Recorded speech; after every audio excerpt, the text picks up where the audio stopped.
Hi, I want to talk to you today about happiness. The title I have for today is Catching Happiness in a Jar. I love the analogy of catching happiness in a jar just as if it were an insect or a butterfly. We always want to catch happiness, but we never want to let it go. The problem with this type of thinking is that happiness is an outside emotion that we have no control over. I want to share with you, and I believe that happiness is, and why it seems to leave when bad things happen. Happiness, as you might know, isn't always about big life achievements or grand moments. It often lies in the smaller, more meaningful things we experience in our everyday life. It's important to live in the present so that we don't miss these things. And since all of us have had our own definition of what happiness looks like, the key is to figure out how you can personally connect with it. For you, achieving happiness might come from small amounts of peace, joy, or fulfillment in your routine. I really enjoy my first sip of coffee with cream in the morning, and I feel a certain sense of happiness during those moments. Other times, it can be a quiet moment of reflection or having a genuine conversation with a friend. These things can help ground each of us. One way to nurture happiness is to learn what it truly excites us and what inspires you, no matter how small or how seemingly insignificant it might seem to others. Maybe you love learning, trying new things, or exploring your creativity. Setting aside times to dive into these passions can remind you what makes you feel alive. Finding balance is a key. We often get caught up in the rush of our daily life, chasing after things that we think will bring happiness, only to realize that it's in the simpler moments that matter much more. It's okay to take breaks, slow down, and be in the present. Maybe there's something in your daily routine that could use a little bit more breathing room. I like to go outside and spend a few moments breathing in fresh air, taking a walk, and most of all, observing nature. Try to be kind to yourself.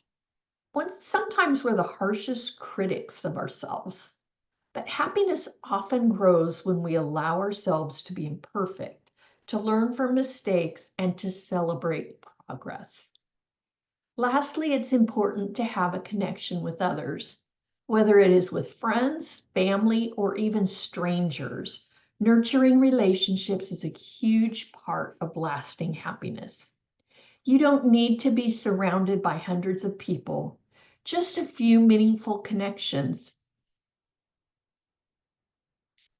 Those connections can provide a lot of support, joy, and understanding. Of course, if something bad happens, it can feel like happiness is far out of reach and has flown away. Life has a way of throwing us curveballs, and those tough moments can shake us to the very core. The thing that, even though is a hardship, can temporarily steal the sense of joy and stability that we've built. It doesn't mean that happiness has left forever.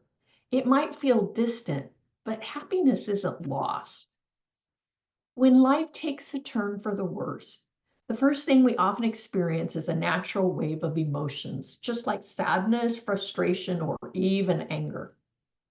These feelings are a part of our human experience, and as much as we'd like to push through them quickly, giving ourselves space to feel them is much more important.